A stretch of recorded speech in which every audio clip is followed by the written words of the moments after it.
루치 시어머니 나오미가 그에게 이르되 내 딸아, 내가 너를 위하여 안식할 곳을 구하여 너를 복되게 하여야 하지 않겠느냐.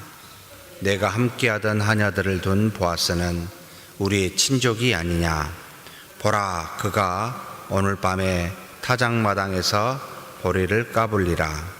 그런즉 너는 목욕하고 기름을 바르고 의복을 입고 타작마당에 내려가서 그 사람이 먹고 마시기를 다 하기까지는 그에게 보이지 말고, 그가 누울 때에는 너는 그가 눕는 곳을 알았다가 들어가서 그의 발치 이불을 들고 거기 누우라. 그가 내 할 일을 내게 알게 하리라 하니, 루치 시어머니에게 이르되 어머니의 말씀대로 내가 다 행하리이다 하니라. 그가 타작마당으로 내려가서 시어머니의 명령대로 다 하니라. 보아스가 먹고 마시고 마음이 즐거워 가서 곡식단 더미의 끝에 눕는지라. 룻이 가만히 가서 그의 발치 이불을 들고 거기 누웠더라. 밤중에 그가 놀라 몸을 일으켜 본즉 한 여인이 자기 발치에 누워 있는지라. 이르되 내가 누구냐 하니, 대답하되 나는 당신의 여종 루치오니 당신의 옷자락을 펴 당신의 여종을 덮으소서. 이는 당신이 기업을 물을 자가 됨이니이다 하니, 그가 이르되 내 딸아, 여호와께서 내게 복 주시기를 원하노라. 내가 가난하건 부하건 젊은 자를 따르지 아니하였으니 내가 베푼 인애가 처음보다 나중이 더하도다. 그리고 이제 내 딸아, 두려워하지 말라. 내가 내 말대로 내게 다 행하리라. 내가 현숙한 여자인 줄을 나의 성읍 백성이 다 아느니라. 참으로 나는 기업을 물을 자이나 기업 물을 자로서 나보다 더 가까운 사람이 있으니 이 밤에 여기서 머무르라. 아침에 그가 기업 물을 자의 책임을 내게 이행하려 하면 좋으니 그가 그 기업 물을 자의 책임을 행할 것이니라. 만일 그가 기업 물을 자의 책임을 내게 이행하기를 기뻐하지 아니하면 여호와께서 살아계심을 두고 맹세하노니 내가 기업 물을 자의 책임을 내게 이행하리라. 아침까지 누워 있을지니라 하는지라. 룻이 새벽까지 그의 발치에 누웠다가 사람이 서로 알아보기 어려울 때에 일어났으니 보아스가 말하기를 여인이 타작마당에 들어온 것을 사람이 알지 못하여야 할 것이라 하였습니다. 보아스가 이르되 내 겉옷을 가져다가 그것을 펴서 잡으라 하매 그것을 펴서 잡으니 보리를 6번 대어 룻에게 지어주고 성읍으로 들어가니라. 룻이 시어머니에게 가니 그가 이르되 내 딸아, 어떻게 되었느냐 하니 룻이 그 사람이 자기에게 행한 것을 다 알리고 이르되 그가 내게 이 보리를 6번 대어주며 이르기를 빈손으로 내 시어머니에게 가지 말라 하더이다 하니라. 이에 시어머니가 이르되 내 딸아, 이 사건이 어떻게 될지 알기까지 앉아있으라. 그 사람이 오늘 이 일을 성취하기 전에는 쉬지 아니하리라 하니라. 아멘. 룻기서의 특징이 무엇입니까? 라고 이렇게 물을 때면 여러 가지 말로 표현할 수가 있긴 합니다. 하나님께서 하나님의 놀라운 일을 이루실 때 하나님이 택한 이스라엘 백성만 사용한 것은 아니다. 다윗의 아버지 이세, 이세의 아버지 오벳, 오벳의 아버지가 보아스, 사사기 시대 때 하나님께서 미리 다윗의 유다 족속의 다윗의 혈통, 그리고 한참 뒤에 이 다윗의 동네에서 예수님이 태어나게 되는데 이 예수님의 계보입니다. 그 계보를 이어갈 놀라운 하나님의 역사가 택한 이스라엘 백성만 사용한 것이 아니라 이방, 특별히 또 여자를 통하여 사용하고 계심을 우리에게 가르쳐 주고 있습니다. 성경에 딱 여자가 성경의 이름으로 등장한 것은 에스더와 이 룻기서 2가지밖에 없습니다.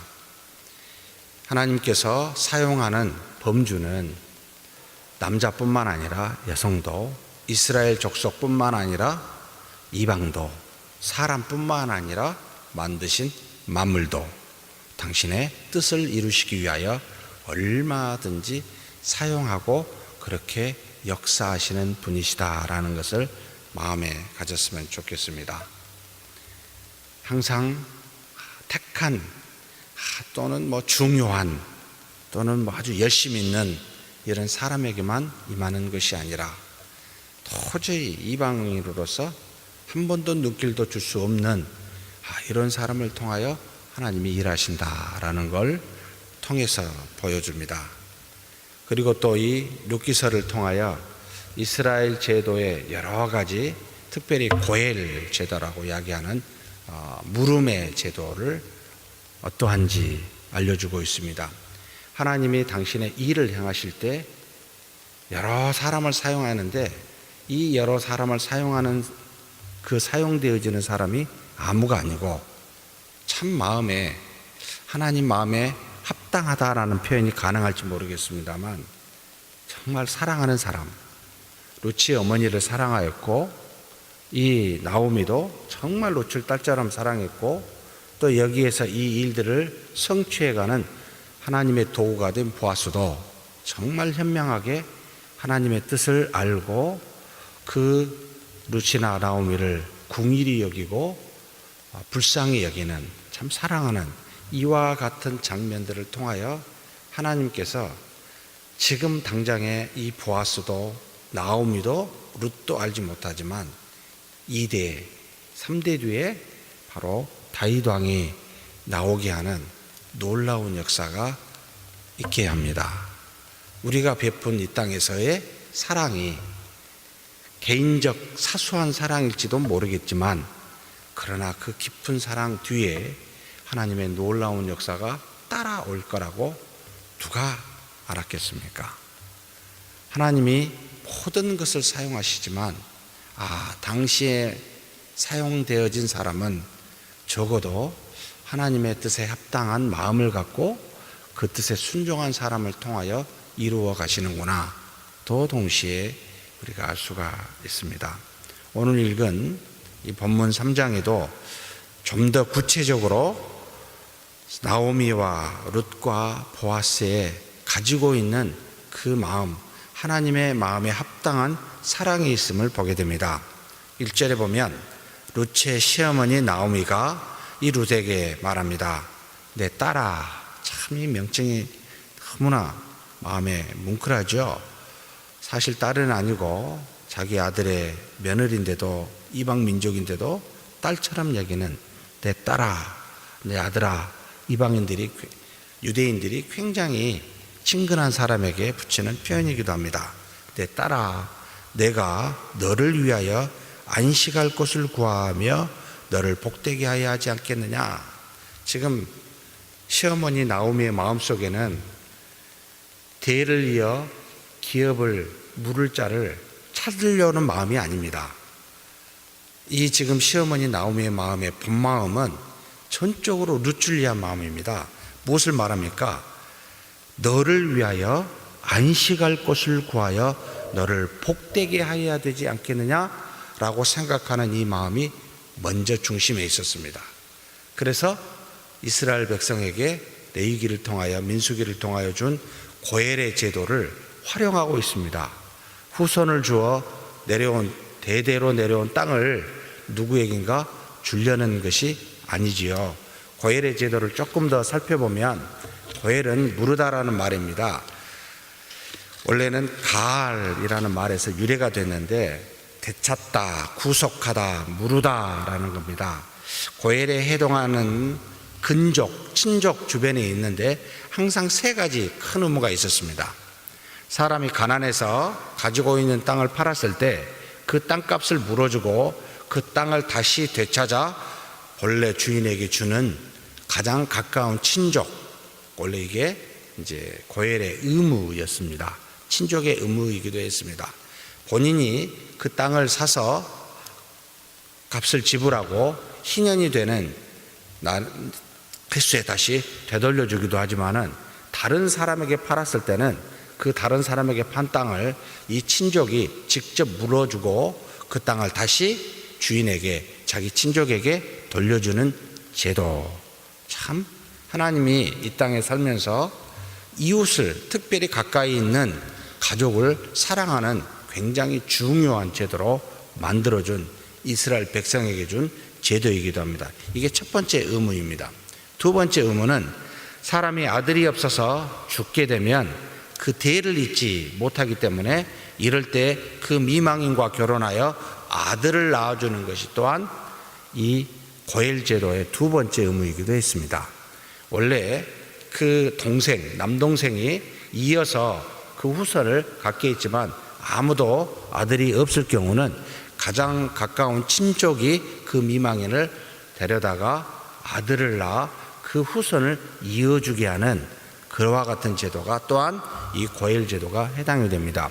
세 번째 의무는 살인했을 경우, 어떤 사람이 피살되었을 경우 이 살인자를 죽이는 그 원한을 갚는 의무가 가장 가까운 친족에게 있었습니다. 이 세 가지를 해야 될, 가장 가까운 친족이 반드시 해야 될 의무, 이것을 고엘 제도라고 해서 이스라엘 민족이 쭉 지켜오고 있었던 제도입니다. 그런데 이와 같은 일들을 지금 보아스가 행하는 것이지요. 그런데 이 어머니 나오미의 머릿속에는 이걸 염두에 두고 그 제도를 따라 이 룻을 통하여 자신의 아들도 죽고 남편도 죽어서 후손을 이어가려고 하는 마음의 자세가 앞선 것이 아니라 이 고엘 제도가 수단이 되어 있습니다. 오히려 이 룻을 사랑해서 안식해야 되지 않겠느냐, 이제는 내 삶을 살아 평안히 살도록 해야 되지 않겠느냐, 너를 복되게 해야 하지 않겠느냐라는 마음으로 이 고엘 제도를 사용하고 있습니다. 정말 대단하죠. 이런 것이 참다운 사랑이다, 고엘 제도의 원래의 정신이다라고 보이기도 합니다. 그렇게 말하면서 보아스에게 가라라고 이야기합니다. 그가 타작마당에 분명히 내려올 것이다. 다 이제 곡식을 거뒀으니 타작을 하게 될 텐데 그곳에서 즐거워하면서 거기에 머무를 때 너는 그 발치에 누워 있으라. 그러면 그가 내가 할 일을 알게 하리라. 여러분, 무슨 느낌을 갖습니까? 너 가서 이런 일을 해라. 그러면 너가 어떻게 해야 될지 너가 알게 될 것이다. 이런 표현을 우리는 쉽게 할 수가 없죠. 어떤 사람이 이런 표현을 할 수 있습니까? 하나님 앞에 기도하며 하나님의 역사를 믿는 사람들이 이런 표현을 합니다. 걱정하지 마십시오. 가게 되면 하나님이 역사하사 당신이 어떻게 해야 될지를 반드시 알게 하실 겁니다.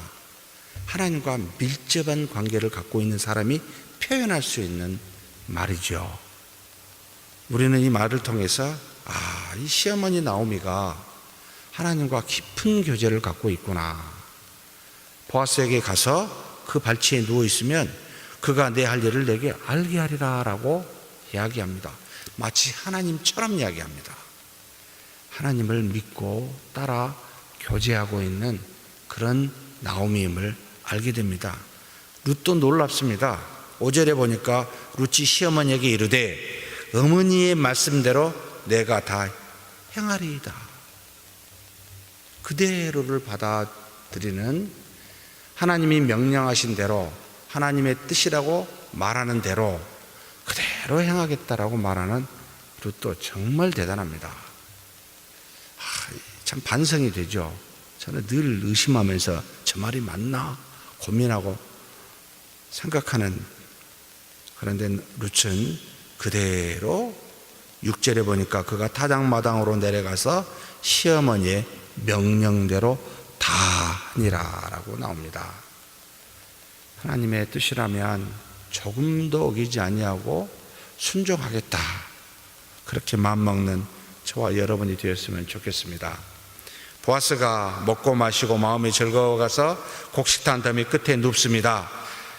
룻은 시어머니 나오미의 말대로 가만히 가서 그의 발치 이불을 들어 거기에 눕습니다. 밤중에 그가 놀라 몸을 돌이켜 본즉 바로 한 여인이 발치에 누워 있음을 알고 깜짝 놀라서 묻습니다. 내가 누구냐 하니 대답하되 나는 당신의 여종 룻이오니 당신의 옷자락을 펴 당신의 여종을 덮으소서. 자비를 구합니다. 굉장히 낮은 자세로 자비를 구하면서 한마디에 덧붙입니다. 이는 당신이 기업을 물을 자가 됨이니이다. 어머니가 말하지는 것 같진 않은데 룻이 이 이스라엘의 고엘 제도를 지금 알고 있습니다.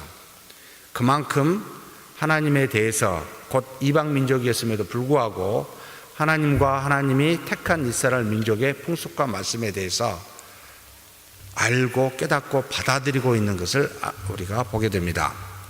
그래서 당신이 기업 물을 자가 됨이니이다 라고 고백하여 기업 물을 자로서 의무를 책임을 다해 주셨으면 좋겠습니다 라는 표현을 하게 됩니다. 보아스가 이르되 내 딸아 여호와께서 내게 복 주시기를 원하노라. 내가 가난하건 부하건 젊은 자를 따르지 아니하였으니 내가 베푼 인애가 처음보다 나중이 더하도다. 참 놀라운 말이죠. 지금 이 기업 물을 자가 사실은 뒤에 보면은 이 보아스는 두 번째예요. 첫 번째가 아닙니다. 그런데 이 룻이 지금 자기에게 왔습니다. 지금 무슨 표현을 했습니까? 내가 가난하건 부하건 젊은 자를 따르지 아니하였으니, 자기가 지금 나이 들었다는 말입니까? 젊었다는 뜻입니까? 나이가 들었다는 것이지요. 나이 든 사람에게 찾아와 기업 물을 자를 요청하고 있는, 무슨 뜻입니까? 사람을 자기의 인생에, 곧 보아스를 보고 내 인생에 즐겁게 행복하게 동반자로서 생각하고 온 것이 아니라는 뜻이에요. 나이가 든 자기에게 찾아와서 그 어머니의 명을 따라 기업 물을 자를 요청하는 롯은 자기의 인생에 그 어떤 것을 생각하고 절대 이 보아스에게 오지 않았다는 뜻입니다. 그래서 내가 베푼 인애가 처음보다 나중이 더하도다. 처음은 어머니에게 베푼 인애였고 나중에는 자기 같은 늙은 사람을 찾아와 그 모든 것을, 어머니는 자기를 위하지만 자기는 어머니의 기업을 이을 후손을 생각하고 온 이 나옴이라는 뜻입니다. 참 눈물 나는 사랑입니다. 이렇게 깊이 서로 존중하고 있는 나오미와 룻임을 알게 됩니다.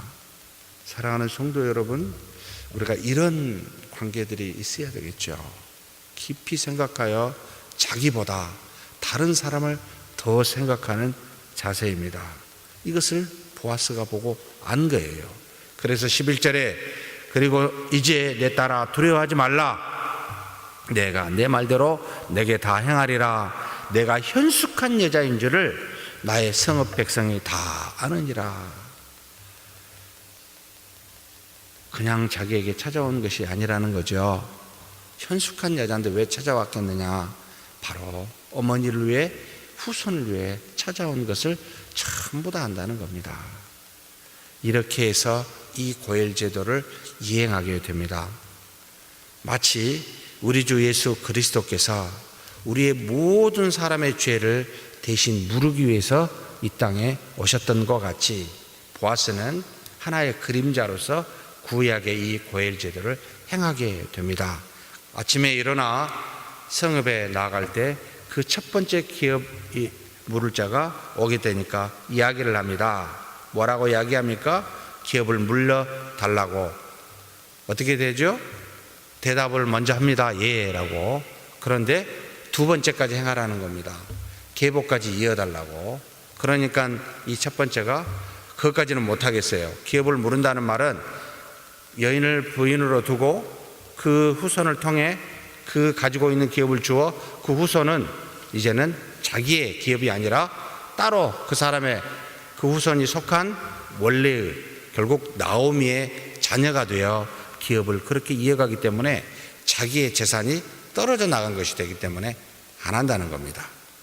그래서 거부를 하게 되지요. 우리 주 예수 그리스도는 그런 생각 없이 하셨습니다. 우리가 이 땅에 살면서 자신의 이득을 생각하여 무엇을 행치 말고, 사랑은, 이 고헬제도는 희생을 동반한 겁니다.